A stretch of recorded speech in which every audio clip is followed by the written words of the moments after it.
El hombre que desapareció en el aire con $200.000, el enigma que el FBI no resolvió.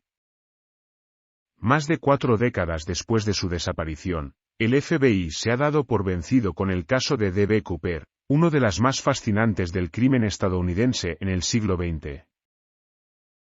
Es primera hora de la tarde del 24 de noviembre de 1971, el Día de Acción de Gracias. Un hombre compra un billete de avión de la compañía Northwest Orient Airlines para viajar desde el aeropuerto internacional de Portland a Seattle. Se identifica con el nombre de Dan Cooper, y poco después, ocupa su asiento, el 18C, en el vuelo 305. Se enciende un cigarro y pide un bourbon con soda. Lleva un chubasquero, mocasines, un traje negro, una camisa blanca, una corbata negra y un pasador. En definitiva, el típico solterón con ganas de marcha, debió pensar la azafata Florence Schaffner cuando éste le deslizó una nota entre los dedos. Estaba acostumbrada, así que se la guardó en el bolsillo sin mirarla. Sin embargo, el hombre se inclinó hacia ella y le dijo: «Señora, mejor mire la nota. Tengo una bomba». Y no era una proposición sexual. Para que lo comprobase, abrió su maletín y le mostró un artefacto formado por 8 cilindros. Un buen argumento para pedir a cambio de la seguridad de los pasajeros $200.000, 4 paracaídas y un camión de gasolina esperándole en el aeropuerto de Seattle para repostar. El piloto, William Scott, contactó al aeropuerto de Seattle-Tacoma, que rápidamente se comunicó con las autoridades. El presidente de la compañía, Donald Nairope, autorizó el pago del rescate y ordenó a sus empleados a que colaborasen en todo con el secuestrador. Era solo el comienzo de uno de los grandes enigmas de la historia de Estados Unidos, que ha hecho devanarse los sesos a decenas de investigadores y centenares de ciudadanos con mucho tiempo libre, a lo largo de más de 4 décadas, sin ningún resultado. Es el único secuestro aéreo sin resolver de la historia de Estados Unidos. Que no cunda el pánico. La azafata recuerda que el tal Cooper no encajaba para nada en lo que uno podía imaginarse de un secuestrador. Era calmado, educado y hablaba lentamente. Su apariencia no era destacable.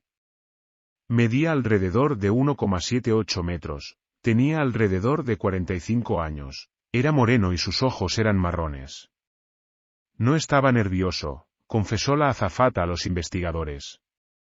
Parecía muy agradable. Nunca fue cruel o malo.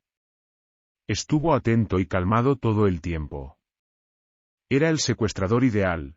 Cuando pidió su segundo bourbon con agua, pagó la bebida e intentó devolver el cambio. Además, durante la escala que el avión realizó en Seattle para repostar, pidió comida para el resto de la tripulación. A las 5:24 de la tarde, Cooper fue informado de que las autoridades habían admitido sus demandas, y un cuarto de hora después el avión aterrizó en el aeropuerto de Tacoma, donde descendieron todos los pasajeros y parte de la tripulación. Su plan, señaló a los pilotos, era dirigirse hacia México a la mínima velocidad posible, unos 190 km por hora, una trayectoria que les obligaría a repostar en Reno, Nevada. Sus intenciones parecían claras, ya que solicitó que se dejase abierta la puerta trasera y la escalerilla desplegada. El avión volvió a despegar a las 7:40 de la tarde, con una reducida tripulación, formada tan solo por un piloto, un copiloto, una azafata y un ingeniero de vuelo, además del secuestrador que, sin embargo, no les acompañaría durante el resto del viaje. A eso de las 8, después de que Cooper les pidiese que le dejasen solo en la cabina de pasajeros, la tripulación vio que una luz de emergencia se encendía señalando que la escalerilla se había desplegado. Cooper había saltado, así que a nadie le extrañó que, cuando un par de horas más tarde el avión aterrizó en Reno, no hubiese ni rastro suyo a bordo, más allá de 66 huellas dactilares y 2 de los 4 paracaídas. El tercero probablemente fue utilizado para guardar el dinero. ¿Qué había pasado? El hombre que desapareció en la tormenta. Durante los últimos 45 años se ha invertido una gran cantidad de dinero, tiempo y esfuerzo en intentar averiguar qué pasó con Cooper, que desapareció sin dejar rastro. Parece ser que, finalmente, en vano. El FBI ha decidido que dejará de investigar el secuestro, como ha informado el medio local de Seattle KIRO.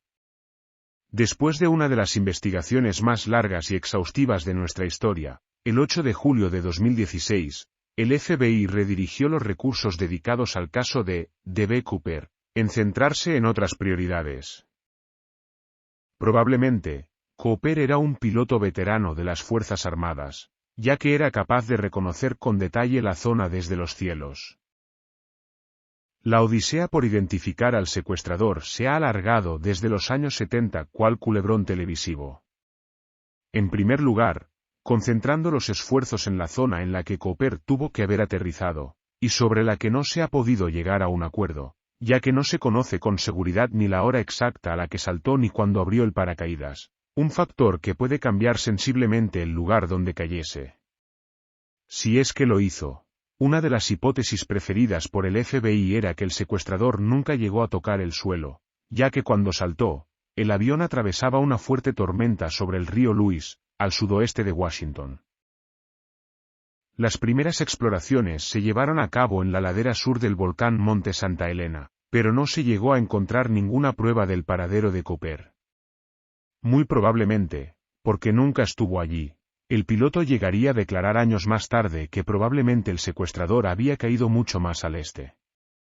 Otro investigador retirado del FBI, llamado Ralph Himmelsbach, escribió en su libro de 1986, NORAD, The Investigation of D.B. Cooper, que, si por él fuese, habría peinado el valle de Weshaugal. Sin embargo, posteriores investigaciones en el terreno no han encontrado nada. El mayor, por no decir único hallazgo relacionado con el caso del secuestro de Seattle, fue el de 3 fajos de billetes, 2 de 100 billetes de $20 y 1 de 90 billetes, localizados por un niño de 8 años llamado Brian Ingram en febrero de 1980, que estaba de vacaciones con su familia en el río Columbia.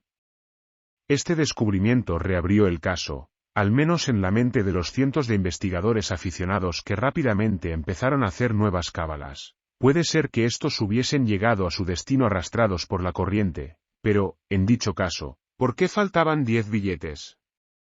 ¿Por qué habían permanecido juntos los 3 fajos?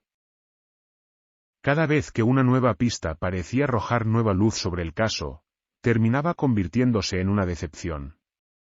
Una calavera humana fue encontrada en 1981 en las riberas del río, pero no pertenecía a Cooper, sino a una nativa americana. En 1988 se halló un trozo de paracaídas, pero pronto se descartó que perteneciese al secuestrador. En 2007, el FBI anunció que, gracias a sus nuevos métodos forenses, había conseguido obtener 3 muestras de ADN del secuestrador de su pasador de corbata, aunque finalmente reconoció que posiblemente no fuesen suyas. La erupción del volcán en 1980 probablemente se llevó por delante para siempre unas cuantas pistas, si es que alguna vez las hubo. Yo también quiero ser D.B. Cooper. Son muchas las pistas y los nombres que se han relacionado con D.B. Cooper. En parte, gracias a un grupo de investigadores liderados por Tom K., un paleontólogo del Museo Burke de Historia Natural y Cultura de Seattle, conocidos como el Cooper Research Team, y que contaban con los últimos adelantos tecnológicos. Gracias a ellos, averiguaron, por ejemplo, que Cooper probablemente había sido químico o metalúrgico, ya que había partículas de titanio en su corbata, y muy pocas personas tenían acceso en la época a dicho metal. No hacía falta realizar un análisis forense para averiguar que probablemente, Cooper era un veterano de las Fuerzas Armadas, ya que era capaz de reconocer la zona desde los cielos. En lo que no duda el FBI es en que había planeado el golpe con cuidado e inteligencia, dada la elección de avión y plan de vuelo, así como otros factores como la velocidad y la altura a la que debía desplazarse el avión. De lo que hay más reservas es de su habilidad y conocimientos sobre paracaidismo. Como señalaba el agente espacial Larry Carr, el último líder de la investigación durante los últimos 10 años, ningún paracaidista experimentado habría saltado en noche cerrada, con lluvia, Un viento de 321 kilómetros por hora en la cara, llevando mocasines y una gabardina. Por eso lo más probable es que nunca llegase a tocar tierra y los restos de ese hombre elegante y educado estén repartidos por varios kilómetros a la redonda en Seattle. Como señalaba el investigador del FBI, al lanzarse a lo salvaje sin un plan, sin el equipamiento necesario, en condiciones terribles, probablemente nunca consiguió abrir su paracaídas. Sin embargo, durante esos días no se reportó ninguna desaparición en la zona, lo que lleva a pensar que Cooper, fuese quien fuese, volvió a su trabajo o junto a su familia después del puente. Hay una larga lista de nombres que en un momento u otro han asegurado ser Carr. Uno de ellos es Kenneth Christiansen, cuyo hermano, Lee, le postuló como el culpable después de ver un documental sobre el tema, una tesis refrendada por el detective Skip Porteous en su libro, Into the Blast, The True Story of D.B. Cooper. Después de su muerte, sus familiares habían encontrado más de $200,000 en metálico. Y poco antes, este le había dicho a su hermano: hay algo que deberías saber, pero no puedo contarte. Otro candidato es William Gassett, un marine que sirvió en Corea y Vietnam y que estaba obsesionado por el caso, quizá porque, como él mismo llegó a afirmar, era el verdadero Cooper. La lista es larga. Richard Floyd McCoy, Jr. Un veterano de Vietnam que perpetró un secuestro similar en 1972, demasiado parecido como para ser casualidad.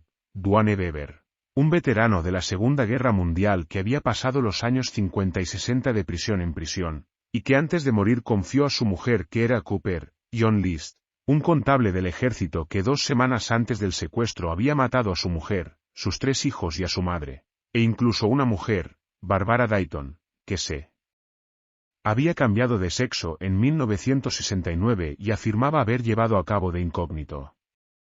También Ty Matfield, Jack Caffell, Lynn Doyle Cooper. El último de la lista, y quizá el culpable de que el caso haya sido cerrado para siempre, es un hombre de 72 años llamado Robert Rackstraw, que según un reciente documental de 4 horas del canal Historia puede haber sido el verdadero D.B. Cooper, por mucho que él lo niegue. Su historia, tal y como la cuenta, de Monterey Herald, es peculiar, cuando menos. Criado en una familia pobre en Scotts Valley, Monterrey, fue piloto en Vietnam en 1978 y fingió su propia muerte arrojándose de un avión en pleno vuelo. Según el documental, algunos agentes del FBI también piensan que Rackstraw pudo ser el culpable. Da igual, de lo que podemos estar casi seguros es de que la verdad nunca saldrá a la luz. Si el vídeo te gustó, no olvides apoyarme compartiendo y suscribiéndote al canal. Te leo en los comentarios.